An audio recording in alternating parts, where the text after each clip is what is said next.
सुखप्रदा दुष्टदूरा दुराचार शमनी दोषवर्जिता सर्वज्ञा सान्द्रकरुणा समानाधिकवर्जिता सर्वशक्तिमयी सर्वमङ्गला सद्गतिप्रदा Sarveshwari सर्वमयी सर्वमन्त्रस्वरूपिणी सर्वयन्त्रात्मिका सर्वतन्त्ररूपा मनोन्मनी Maheshwari Mahadevi Mahalakshmi मृडप्रिया महारूपा महापूज्या महापातकनाशिनी Mahamaya महासत्त्वा महाशक्तिर्महारतिः महाभोगा महेश्वर्य. Hi friends, ಎಲ್ಲರಿಗೂ good morning. ಇದು ಹನುಮ ಜಯಂತಿಯ ದಿನದ ಒಂದು ಬ್ಲಾಗು. ಇಲ್ಲಿ ನಾವು ನನ್ನ ಮಗಳ ನೀವು ಹಿಂದಿನ ವಿಡಿಯೋ ನೋಡಿದ್ರೆ ಗೊತ್ತಾಗಿರುತ್ತೆ, ನಾನು ಗೆಜ್ಜೆ ಪೂಜೆ ಮಾಡಿಸಿದ್ದೆ. ಯಾಕಂದರೆ ಅವ್ರದ್ದು ನೆಕ್ಸ್ಟ್ ಡೇ ಹುಬ್ಬಳ್ಳಿಯಲ್ಲಿ ಎಕ್ಸಾಮ್ ಇತ್ತು. ಸೊ ಎಕ್ಸಾಮಿಗೆ ಹೋಗ್ಬೇಕಂತೇಳಿ ನಾವು ಬೆಳಗ್ಗೆ ಇಲ್ಲಿಂದ ನಮ್ಮ ಹುಬ್ಬಳ್ಳಿಗೆ ಹೋಗ್ಬೇಕಂದ್ರೆ ನಮ್ಗೆ ಮಿನಿಮಮ್ 4 to 5 hours ಬೇಕು. ಹಾಗಾಗಿ ಬೆಳಗ್ಗೆ 4-4:15 ಬಿಟ್ಟಿದ್ವಿ. ನಾವು 4 ಗಂಟೆಗಂತ ಪ್ಲ್ಯಾನ್ ಮಾಡಿದ್ವಿ. 4-4:15 ಆಯಿತು. ಸೊ ಊರಲ್ಲಿನೇ ಪೆಟ್ರೋಲೆಲ್ಲ ಹಾಕ್ಸ್ಕೊಂಡು ಹೋಗಬೇಕಾದ್ರೆ ನಮಗೆ ಅರ್ಲಿ ಮಾರ್ನಿಂಗ್ ಇತ್ತು. ಫುಲ್ಲು ಅಕ್ಕಪಕ್ಕ ಸ್ವಲ್ಪ ಮಳೆ ಆಗಿತ್ತು.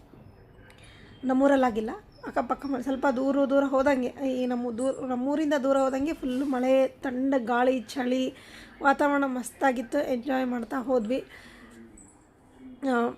ಹೆಂಗೆ ಇತ್ತು ಅಂದರೆ ನೈಟ್ ಜರ್ನಿ ಇದ್ದಂಗೆ ಇತ್ತಿದ್ದು ಒಂಥರ. ಯಾಕಂದರೆ ಆಲ್ರೆಡಿ ಎಲ್ರಿಗೂ ಗೊತ್ತು 6 ಗಂಟೆ 5:15 ಮೇಲೇ ಬೆಳಕಾಗೋದು. 5 ಗಂಟೆಯಿಂದನೇ ಬೆಳಕಾಗ್ತಾ ಸ್ಟಾರ್ಟ್ ಆಗೋದು. ಸೊ ನಾವು ರೀಚ್ ಆಗೋ ಹೊತ್ತಿಗೆ ಸುಮಾರು 8-8:15 ಆಯಿತು. ಸೊ ಇದು ಸ್ವಲ್ಪ ಬೆಳಕು ಆದಮೇಲೆ, ಸ್ವಲ್ಪ ಜಾಸ್ತಿ ಫುಲ್ ಬೆಳಕಾದಮೇಲೆ ಆಯಿತು. ನನಗೆ ಹೆಂಗಾಗ್ಲಿಕ್ಕಿತ್ತು ಅಂದರೆ ಅವತ್ತು ನಾನು ಆಲ್ಮೋಸ್ಟ್ ಜರ್ನಿ ಮಾಡ್ಬೇಕಾದ್ರೆ ನನಗೇನು ಪ್ರಾಬ್ಲಮ್ ಆಗೋಲ್ಲ. ಆದರೆ ಜರ್ನಿ ಮಾಡ್ತಾ ನನಗೆ ಈ ಸತೆ ಯಾಕೋ ಗೊತ್ತಿಲ್ಲ, ಹೋಟೆಲ್ ಕಲಿಸ್ದಂಗೆ ಆಗ್ತಿತ್ತು. ನಂಗೆ ಜರ್ನಿನಾಗ ಯಾವುದೂ ಪ್ರಾಬ್ಲಮ್ ಆಗೋಲ್ಲ. ಬಟ್ ಇವತ್ತು ಈ ಸರಿ ಹೆಂಗೆ ಅನ್ನಿಸ್ತು ಅಂದರೆ ನನಗೆ ಖಾಲಿ ಹೋಟೆಲ್ ಜರ್ನಿ ಮಾಡೋಕ್ಕಾಗಲಿಲ್ಲ. ಖಾಲಿ ಹೋಟೆಲ್ ಜರ್ನಿ ಮಾಡೋದು ಭಯಂಕರ ಪ್ರಾಬ್ಲಮ್ ನನಗೆ. ಸ್ವಲ್ಪ ಊಟ ಮಾಡಿನೇ ಜರ್ನಿ ಮಾಡ್ಬೇಕು ನನಗೆ. ಕೆಲವರಿಗೆ ಊಟ ಮಾಡಿ ಜರ್ನಿ ಮಾಡಿದ್ರೆ ವಾಮಿಟ್ಟಾಗಿ. ಸೊ ನನಗದು ಪ್ರಾಬ್ಲಮ್. ಆದರೆ ಆಲ್ಮೋಸ್ಟ್ ಹಂಗೂ ಆಗೋಲ್ಲ. ಬಟ್ ಈ ಸತಿ ನನಗೆ ಆಗಲಿಲ್ಲ ಅದು. ಹಾಗಾಗಿ ಬೆಳಗ್ಗೆ 7-7:30 ಅನ್ನೋಷ್ಟಿಗೆ ನಾವು ಟಿಫನ್ ಮಾಡೋಕ್ಕೆ ನೋಡ್ತಿದ್ವಿ. ಇದು 7:30 ಸುಮಾರಿಗೆ ಅನ್ಕೋತೀನಿ. ನಾವು ಇನ್ನೊಂದು ಸ್ವಲ್ಪ ಇತ್ತು, ಗದಗ್ಗಿಂತ ಮುಂಚೆ ಒಂದು ಸ್ವಲ್ಪ ಟಿಫನ್ ಮಾಡ್ಕೊಂಡು ಬಿಟ್ವಿ. ನಮ್ಮೂರಿಂದ ಹೋದರೆ ಗದಗ್ ಫಸ್ಟ್ ಬರುತ್ತೆ, ಧಾರವಾಡ ಬರೋಲ್ಲ. ಸೊ ಅಲ್ಲಿಂದ ನಾವು ಹೋಗ್ಲಿಕ್ಕತ್ತಿದ್ವಿ. ಫೈನಲಿ ನಾವು ಹುಬ್ಬಳ್ಳಿಗೆ ರೀಚ್ ಆದ್ವಿ. ಟಿಫನ್ ಎಲ್ಲ ಮಾಡ್ಕೊಂಡು ನಾನು ಯಾವುದೋ ವೀಡಿಯೋ ಶೂಟ್ ಮಾಡ್ಕೊಂಡಿಲ್ಲ. ಎಲ್ಲ ಆದಮೇಲೆ ಇಲ್ಲಿ ನೋಡ್ರಿ, ನನ್ನ ಮಗಳದ್ದು ಒಂದು ಟ್ರಿಪ್ ನಿದ್ದೆ ಆಯಿತು. ಚಳಿ ಇತ್ತಂದಲ್ಲ, ಫುಲ್ಲಾಕಿ ಹಚ್ಕೊಂಡು ರೆಡಿಯಾಗಿದ್ದಾಳೆ. ಸೊ ಅಲ್ಲಿ ಸನಿ ಹೋಗ್ತಾ ನಮಗೇನು ಅಡ್ರೆಸ್ ಕೊಟ್ಟಿದ್ರು ಅದರ ಲೊಕೇಶನ್ ಹಾಕ್ಕೊಂಡು ನಾವಲ್ಲಿ ರೀಚ್ ಆಗೋಕ್ಕೆ ಟ್ರೈ ಮಾಡಿದ್ವಿ. ಆದಷ್ಟು ಜಲ್ದಿನೇ ಹೋಗಿದ್ವಿ. ಅದ್ರಾಗೆ ನಮ್ಮೂರಿಂದ ಬೇರೆ ಸ್ಟೂಡೆಂಟ್ಸ್ ಬರ್ತಾಯಿದ್ರು. ಅವ್ರು ಸಪ್ರೇಟಾಗಿ ಒಂದು ವೆಹಿಕಲ್ ಮಾಡ್ಕೊಂಡು ಬರ್ತಿದ್ರು. ಆ್ಯಕ್ಚುಲಿ ನಾವು ಅದರಲ್ಲೇ ಹೋಗೋರಿದ್ವಿ. ಸೊ ಫಸ್ಟ್ ಟೈಮ್ ಇದ್ದಿದ್ದರಿಂದ ಹುಬ್ಬಳ್ಳಿಗೆ ನಾನು ಫಸ್ಟ್ ಟೈಮ್ ಹೊಂಟಿದ್ದೆ. ಹಾಗಾಗಿ ಸೊ ನಮ್ಮ ಮನೆಯವ್ರು ಕರ್ಕೊಂಡು ಹೋಗ್ತೀನಿ ಅಂದರು. ಎಲ್ಲರೂ ಸೇರಿ ಹೋಗೋಣ ಅಂಥೇಳಿ ಪ್ಲ್ಯಾನ್ ಮಾಡ್ಕೊಂಡು ಹೋಗಿದ್ವಿ. ಸೊ ಹುಬ್ಬಳ್ಳಿಗೆ ರೀಚ್ ಆಗಿದ್ದ ಟೈಮಿಂಗ್ ಅಂದರೆ 8:30. ಸೊ ಹುಬ್ಬಳ್ಳಿ ನನಗೆ ಅನ್ನಿಸ್ತು ಸೆಕೆಂಡ್ ಬೆಂಗಳೂರು ಥರನೇ. ಆಲ್ಮೋಸ್ಟ್ ಆ ಏರಿಯಾ, ಆ ಜನರು, ಆ ಒಂದು ಏನಂತಾರೆ ಇದು ಎಲ್ಲ ಬಿಲ್ಡಿಂಗ್ಸು, ರೋಡ್ಸು ಎಲ್ಲ ಸೆಕೆಂಡ್ ಬೆಂಗಳೂರೇ ನನಗೆ ಅನ್ನಿಸ್ತಿತ್ತು. ಅಲ್ಲಿ ರೀಚ್ ಆದಾಗ ಅನಿಸ್ತಿತ್ತು ಎಲ್ಲ ಬೆಂಗಳೂರಿಗೆ ಬಂದಿನಿ ಅಂತ. ಯಾಕಂದ್ರೆ ಬೆಂಗಳೂರು ಸುಮಾರು ಸರಿ ಹೋಗಿ ನಾನು, ಆದರೆ ಹುಬ್ಳಿಗೆ ಹೋಗಿರಲಿಲ್ಲ. ಚೆನ್ನಾಗಿ ಅನ್ನಿಸ್ತು. ಸೊ ಬಿಲ್ಡಿಂಗ್ಸು, ಒಂದು ರೋಡ್ಸು ಎಲ್ಲ ನೋಡಿದ್ರೆ ಸೇಮ್ ಹಾಗೆ ಅನ್ನಿಸ್ತಿತ್ತು ನನಗೆ. ಸೊ ನಾವು ಇಲ್ಲಿ ಹೋಗ್ತಾ ನಿಮಗೆ ಚೆನ್ನಮ್ಮ ಸ್ಟ್ಯಾಚು ನೋಡ್ರಿ, ಇದು ಚೆನ್ನಮ್ಮನ ವೃತ್ತ ಅಂತ ಕರೀತಾರೆ ಇದಕ್ಕೆ. ಅಲ್ಲಿ ನಾವು ರೀಚ್ ಆದ್ವಿ. ಇದು ನೋಡಿದ್ರೆ ಗೊತ್ತಾಗುತ್ತಾ ಪಕ್ಕ ನಾವಿರೋದು ಹುಬ್ಳಿನಾಗ ಅಂಥೇಳಿ. ಸೊ ಅಲ್ಲಿಂದ ನಾವು ನಮ್ಮ ಇರಬೇಕಾದಂಥ ಒಂದು ಜಾಗ ಹತ್ತಿರನೇ ಇತ್ತು. ಸೊ ಅಲ್ಲಿಂದ ನಾವು ಹೋಗಿ ರೀಚ್ ಆಗೋಷ್ಟಿಗೆ ಆಲ್ಮೋಸ್ಟ್ ಎಲ್ಲ ಮಕ್ಕಳು ಲೋಕಲ್ಲು ಸುತ್ತಮುತ್ತ, ಈ ಹುಬ್ಬಳ್ಳಿ ಸುತ್ತಮುತ್ತ ಇರೋರು ಎಲ್ಲರೂ ರೀಚ್ ಆಗಿದ್ದರು. ಅವರೆಲ್ಲ ಅಲ್ಲಿ ರೆಡಿ ಆಗ್ತಾಯಿದ್ರು. ನಾವು ರೀಚ್ ಆಗೋಷ್ಟಿಗೆ ಇಲ್ಲಿ ನೋಡ್ರಿ, ನಾನು ಇಲ್ಲಿ ಬಂದು ನೋಡೋಷ್ಟಿಗೆ ಆಲ್ಮೋಸ್ಟ್ ಎಲ್ಲ ಮಕ್ಕಳು ಸೇರಿಕೊಂಡಿದ್ರು ಇಲ್ಲಿ. ಸೊ ನಾನು 9 ಗಂಟೆ ಅಂದರೆ ಎಕ್ಸಾಮ್ 9 ಗಂಟೆಗೆ ಟೈಮಿಂಗ್ ಕೊಟ್ಟಿದ್ರಲ್ಲ, ಹಾಗಾಗಿ 9 ಅಂದರೆ 9 ಗಂಟೆಗೆಲ್ಲ ಸ್ಟಾರ್ಟ್ ಏನು ಅಂತೇಳಿ ನಾನು ಇಲ್ಲಿ ಬಂದೇ ರೆಡಿ ಮಾಡೋಕ್ಕೆ ಸ್ಟಾರ್ಟ್ ಮಾಡಿದ್ದೆ ಅವಳಿಗೆ. ಆಲ್ಮೋಸ್ಟ್ ಇಲ್ಲಿ ನೋಡ್ಬೋದು ಎಲ್ಲ ಮಕ್ಕಳು ರೆಡಿಯಾಗಿದ್ದರು. ಆಮೇಲೆ ಎಲ್ಲ ಕಲರ್ ಬೇರೆ ಇದೆ, ನನ್ನ ಮಗಳ ಕಲರ್ ಬೇರೆ. ಅಂದರೆ ನಮ್ಮೂರಿನ ಶಾಲೆ, ಈ ನೃತ್ಯ ಶಾಲೆದ ಏನು ಡ್ರೆಸ್ ಕೊಡೋದೆ ಅದು ಪಿಂಕ್ ಅದೇ, ಅವ್ರದ್ದು ಆ ಥರ ಬ್ಲೂ ಇದೆ, ಬ್ಲೂ ಆ್ಯಂಡ್ ಕ್ರೀಮ್ ಇದೆ, ನಮ್ಮದು ಪಿಂಕ್ ಆ್ಯಂಡ್ ಕ್ರೀಮ್ ಇದೆ. ಈ ಮಕ್ಕಳು ಆಮೇಲೆ ಜಾಯ್ನ್ ಆದಾಗ ನಿಮ್ಗೆ ತೋರಿಸ್ತೀನಿ, ನೋಡಿರಿ ನೀವಲ್ಲಿ. ಸೊ ಅವಳಿಗೆ ಭರತನಾಟ್ಯ ಅಂದರೆ ಅದರದ್ದೇ ಆದಂಥ ಒಂದು ಗೆಟಪ್ ಇದೆ, ಅದರದ್ದೇ ಆದಂಥ ಒಂದು ಹೇರ್ ಸ್ಟೈಲ್ ಇರುತ್ತೆ ಫ್ರೆಂಡ್ಸ್. ಅದನ್ನು ಸೊ ನಾನು ಫಸ್ಟ್ ಟೈಮ್ ಮಾಡೋಕ್ಕೆ ಟ್ರೈ ಮಾಡಕತ್ತಿದ್ದೆ ಅವಳಿಗೆ. ನಾನು ಹೇರ್ ಸ್ಟೈಲ್ಸ್ ಅಂದರೆ ತಲೆಯದ್ದೆಲ್ಲ ನಾನು ರೆಡಿ ಮಾಡಿದೆ, ಐಸು ಮತ್ತು ಮೇಕಪ್ ಎಲ್ಲ ಅವರು ಮೇಡಮ್ ಬಂದು ಮಾಡಿದರು. ಸೊ ಅವರಿಗೆ ಕಲ್ಸಂಥ ಮೇಡಮು ಅವ್ರು ಬಂದು ರೆಡಿ ಮಾಡಿದರು. ಸೊ ಅದಕ್ಕೆ ಟೈಮ್ ಏನು ಅಷ್ಟು ನಾನು ತೊಗೊಳ್ಳಿಲ್ಲ, ಆಲ್ಮೋಸ್ಟ್ ರೆಡಿ ಆದ. ಆದರೆ ನಮ್ಮ ಪಜಿತಿ ಬಂದಿದ್ದು ಆಮೇಲೆ, ನಿಮಗೆ ಆಮೇಲೆ ಹೇಳ್ತೀನಿ. ಇಷ್ಟು ಸಿಕ್ಕಾಪಟ್ಟೆ ಟೆನ್ಷನ್ ಆಯಿತು ಫ್ರೆಂಡ್ಸ್ ನನಗೆ. ರೆಡಿ ಆಗೋಕ್ಕಾಗಲಿಲ್ಲ, ನಮ್ಗೆ ಜರ್ನಿ ಮಾಡೋಕ್ಕಾಗಲಿಲ್ಲ. ಬೆಳಗ್ಗೆ 2 ಗಂಟೆಗೆ ಎದ್ದು ನಾವು 4 ಗಂಟೆಗೆ ಜರ್ನಿ ಮಾಡಿದ್ವಿ, ಅದರದ್ದೇ ಯಾವುದೂ ನಮಗಿರಲಿಲ್ಲ.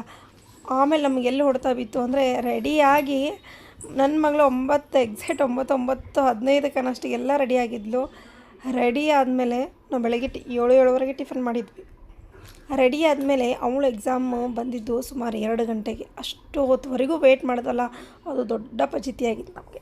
ಯಾಕಂದರೆ ಪ್ರತಿ 10-10:30ಗೆಲ್ಲ ಮೇಡಮ್ ಬಂದರು, ಅವ್ರು ಎಕ್ಸಾಮ್ ತೊಗೊಳಕ್ಕೆ ಸ್ಟಾರ್ಟ್ ಮಾಡಿದರು. ಸೊ ಇವರು ಅವ್ರು ಕಲಿಸೋಂಥ ಮೇಡಮು, ಇವರು ನಮ್ಮೂರಿಗೆ ಬಂದು ಕಲಿಸ್ತಾರಲ್ಲ ಆ ಮೇಡಮ್ಮು, ಇವ್ರ ಹೆಸರು ಶಿಲ್ಪಾ ಅಂಥೇಳಿ. ಸೊ ಅವರು ಮಕ್ಕಳಿಗೆ ಈ ಥರ ಎಲ್ಲ ರೆಡಿ ಮಾಡಕತ್ತಿದ್ರು, ಎಲ್ಲ ಮಕ್ಕಳಿಗೂ ಆ ಥರ ರೆಡಿ ಮಾಡ್ಲಿಕ್ಕತ್ತಿದ್ರು. ಇವ್ರದ್ದು ಹುಬ್ಬಳ್ಳಿನಲ್ಲಿನೇ ಅಕಾಡೆಮಿ ಇದೆ. ಇವರು ನಮ್ಮೂರಲ್ಲಿ ವೀಕ್ಲಿ ಒಂದು ಸತಿ ಬಂದು ಮಕ್ಕಳಿಗೆ ಹೇಳ್ಕೊಡ್ತಾರೆ. ಸೊ ಅದು ಸಂಡೇ ಕ್ಲಾಸ್ ನಡೀತದೆ. ಸಂಡೇ ಕ್ಲಾಸಿಗೆ ಹೋಗ್ತಾಳೆ ಅಂಥೇಳಿ ಅಲ್ಲಿಂದ ಒಂದು ಸತಿ ನಾನು ನಿಮಗೆ ತೋರಿಸಿದ್ದೀನಿ. ಸೊ ಇದು ಫಸ್ಟ್ ಎಕ್ಸಾಮ್ ಕಟ್ಟೋರು, ಸೆಕೆಂಡ್ ಎಕ್ಸಾಮ್ ಕಟ್ಟೋರಿಗೆ ಮತ್ತು ನೆಕ್ಸ್ಟ್ ವೀಕ್ ಇದೆ, ಥರ್ಡ್ ಎಕ್ಸಾಮ್ ಕಟ್ಟೋರಿಗೆ ಮತ್ತೆ ಇದೆ. ಅಂದರೆ ಈ ಮಂತ್ ಫುಲ್ ಎಕ್ಸಾಮ್ ಮಂತ್ ಇದು.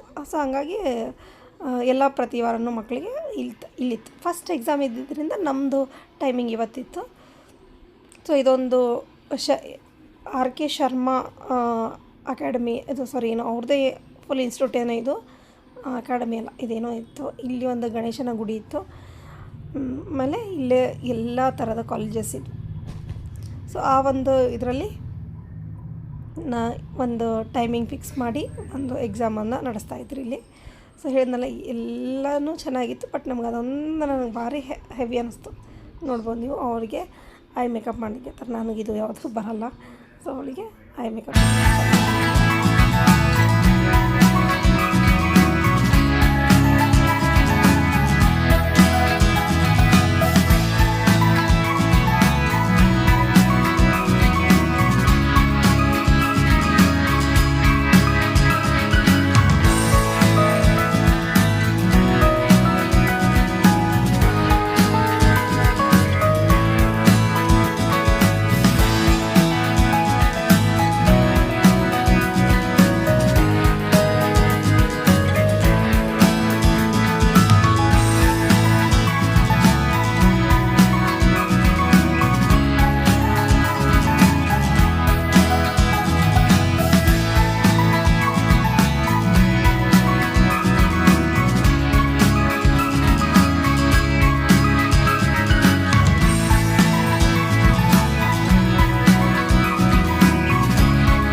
ಫೈನಲಿ ಲಿಂಗ್ಸೂರು ಮಕ್ಕಳು ಎಲ್ಲ ರೆಡಿ ಆಗ್ತಾಯಿದ್ರು. ಇಲ್ಲಿ ಬೇರೆ ಈ ಕಡೆಯಿಂದ ಬಂದಂಥ ಮಕ್ಕಳು ಕೂಡ ನೋಡ್ರಿ ಇಲ್ಲಿ ರೆಡಿ ಆಗ್ತಾಯಿದ್ರು, ಇನ್ನೂ ರೆಡಿ ಮಾಡ್ತಾಯಿದ್ರು. ಎಲ್ಲರೂ ರೆಡಿಯಾಗಿ ಇಲ್ಲೊಂದು ಇದರಲ್ಲಿ ವೇಟ್ ಮಾಡ್ತಾಯಿದ್ರು. ಸೊ ಇಲ್ಲಿಂದ 4 ಜನ ಮಕ್ಕಳನ್ನು ಹಾಲಲ್ಲಿ ಕರೆದು ಅಲ್ಲಿ ಅವರಿಗೆ ಎಕ್ಸಾಮನ್ನು ತಗೋತಾರೆ. ಸೊ ಇದು ಅಲ್ಲಿಂದ ಒಂದು ಪ್ರೊಸೆಸ್ ಆಗಿತ್ತು. ಇದು ಫಸ್ಟ್ ಟೈಮ್ ಇತ್ತು ನನಗೂ ಇದ್ರ ಬಗ್ಗೆ ಗೊತ್ತಿರಲಿಲ್ಲ, ಅಲ್ಲಿ ಹೋದ್ಮೇಲೆ ಗೊತ್ತಾಯಿತು. ಸೊ ಆಮೇಲೆ ಇವರು ಹೇಮಾ ಮೇಡಮ್ ಅಂತ ಫಸ್ಟ್ ಹೆಡ್ ಮೇಡಮ್, ಇವರು ಬ್ಲ್ಯಾಕ್ ಸ್ಯಾರಿಯಲ್ಲಿರೋರು ಇವರು ಹೇಮಾ ಮೇಡಮ್ ಅಂತ, ಅವರು ಇನ್ಸ್ಟಿಟ್ಯೂಟಿನ ಹೆಡ್ ಮೇಡಮು. ಇನ್ನು ಎಲ್ಲೆಲ್ಲಿ ಬ್ರ್ಯಾಂಚಸ್ ಎಲ್ಲ ಇದೆಯಲ್ಲ ಈ ಎಲ್ಲ ಬೇರೆ ಟೀಚರ್ಸ್ನಲ್ಲಿಟ್ಟು ಅವರು ಅಕಾಡೆಮಿನ ನಡೆಸ್ತಾರೆ. ಸೊ ಇದು ಇಲ್ಲಿ ವೇಟ್ ಮಾಡೋಕ್ಕೆ ಇದೊಂದು ಹಾಲ್ ಥರ ಇತ್ತು, ಇಲ್ಲಿ ವೇಟ್ ಮಾಡ್ತಿದ್ರು ಮಕ್ಕಳು.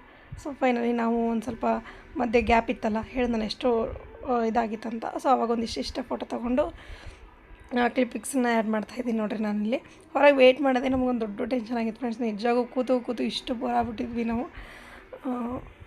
ಹೊರಗಡೆ ಮುಗ್ದಿತ್ತಂದರೆ ಸ್ವಲ್ಪ ಹೊರಗಡೆ ಸುತ್ತಾಡ್ಕೊಂಬರ್ತಿದ್ವಿ, ಬಟ್ ನಮ್ಗೆ ಹೊರಗೆ ಹೋಗೋಕ್ಕೂ ಆಗಲಿಲ್ಲ. ಯಾಕಂದರೆ ಫುಲ್ ಟೈಮ್ ನಾವು ಇಲ್ಲೇ ವೇಟ್ ಮಾಡೋದ್ರಾಗೆ ಹೋಗಿತ್ತು. ಮಧ್ಯಾಹ್ನ ಜಸ್ಟ್ ಊಟ ಮಾಡ್ಕೊಂಡು ಬಿಟ್ವಿ ನಾವು. ಸೊ ಟೋಟಲಾಗಿ ಮಕ್ಕಳು ಪಾರ್ಟಿಸಿಪೇಟ್ ಆದಂಥವ್ರು ಇಷ್ಟು ಜನ ಇದ್ರು ಇಲ್ಲಿ. ಸೊ ನೋಡ್ಬೋದು ನೀವು ಇಲ್ಲಿ ಇಷ್ಟು ಜನ ಮಕ್ಕಳು ಎಲ್ಲನೂ ಅಲ್ಲಿ ಪಾರ್ಟಿಸಿಪೇಟ್ ಮಾಡಿದಂಥ ಮಕ್ಕಳು ಲೋಕಲ್ ಆಗಿರ್ಬೋದು, ಬೇರೆ ಊರಿಂದ ಒಬ್ಬರು ಕೇರಳದಿಂದ ಬಂದಿದ್ರಂತ. ಸೊ ಇಷ್ಟು ಬೇರೆ ಬೇರೆ ಕಡೆಯಿಂದ ಇಲ್ಲಿ ಬಂದು ಈ ಥರ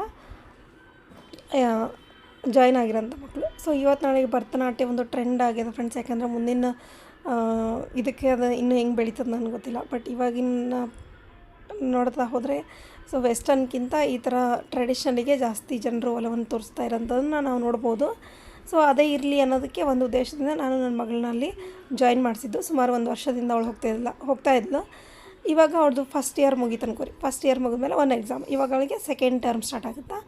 ಅಲ್ಲಿಂದೆಲ್ಲ ಮುಗಿಸ್ಕೊಂಡು ನಾವು ಮತ್ತೆ ವಾಪಸ್ ಹೋಗ್ಬೇಕಾದ್ರೆ ಮಧ್ಯದಲ್ಲಿ ಒಂದು ಹೋಟೆಲ್ ಇತ್ತು ಫ್ರೆಂಡ್ಸ್, ರೆಸ್ಟೋರೆಂಟ್ ಇತ್ತು. ಅಲ್ಲಿ ಹೋಗಿ ಊಟ ಮಾಡಿದ್ವಿ. ಊಟದ ಎಕ್ಸ್ಪೀರಿಯೆನ್ಸ್ ನಂಗೆ ನಿಜವಾಗೂ ಇಷ್ಟ ಆಗಿಲ್ಲ, ಹಾಗಾಗಿ ನಾನು ಅದು ವೀಡಿಯೋನೂ ಶೇರ್ ಮಾಡಿಲ್ಲ.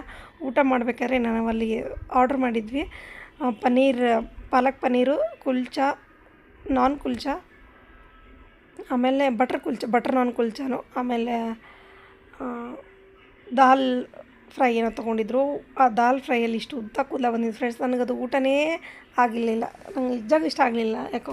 ಆಮೇಲೆ ಅವ್ರನ್ನೆಲ್ಲ ಕೇಳಿ ಇದು ಮಾಡಿನೇ ಬಂದ್ವಿ ಅವರಿಗೆ. ಸೊ ಕಂಡಪಟ್ಟೆ ರೇಟ್ ಇತ್ತು. ಆಮೇಲೆ ಅಲ್ಲೇ ಒಂದು ಹತ್ರನೇ ಒಂದು ಸಣ್ಣದು ಈ ಥರ ಮಡಿಕೆಗಳನ್ನು ಮಾಡ್ತಿದ್ರು. ನೋಡೋಣ ಏನಿದಾವೆ ಅಂತೇಳಿ ಒಂದು ಸ್ವಲ್ಪ ನೋಡ್ಕೊಂಡು ಬಂದ್ವಿ. ಎಲ್ಲೆಲ್ಲಿ ನರ್ಸರಿ ಇದ್ವು ಪ್ಲ್ಯಾಂಟಿಂದ ಎಲ್ಲ. ನಾವು ಮನೇಲಿ ಹೇಳ್ತಿದ್ರು ನರ್ಸರಿ ಬಂದು ನೋಡೋಣ, ಆದರೆ ನರ್ಸರಿ ಸ್ವಲ್ಪ ಕರ್ಕೊಂಡು ಹೋಗ್ರಿ ನಿಲ್ಲಿಸಿದೆ ಅಂದರೆ ನಿಲ್ಲಿಸಿಲ್ಲ. ಇದು ಒಂದಿಷ್ಟು ಮಡಿಕೆಗಳು ಮಾಡ್ತಾಯಿದ್ರು. ನಾನು ನೋಡಿದೆ ಏನಾದರೂ ಇದ್ದರೆ ತೊಗೊಳ್ಳೋಣ ಅಂತ. ನನಗೇನು ಅಷ್ಟು ಇಷ್ಟ ಆಗಲಿಲ್ಲ. ಇಲ್ಲಿ ನಮ್ಮೂರಿನಲ್ಲೇ ಇದಕ್ಕಿಂತ ಚೆನ್ನಾಗಿತ್ತು ಬಿಡೋಣ ನಾನು ಬಂದೆ ಅಷ್ಟೇ. ಇನ್ನು ಪ್ಲ್ಯಾಂಟ್ ನರ್ಸರಿ ಗೊತ್ತು ನಂಗೆ ಕರ್ಕೊಂಡು ಹೋಗಿಲ್ಲ. SR ಬೊಮ್ಮಾಯಿ ಓಕೆ ನೋಡಿದೆ, ಬಟ್ ಯಾವ SR ಬೊಮ್ಮಾಯಿ ಸ್ಟ್ಯಾಚು ಇತ್ತು, ಯಾವ ಸ್ಟ್ಯಾಚು ಅಂತ ಗೊತ್ತಿಲ್ಲ.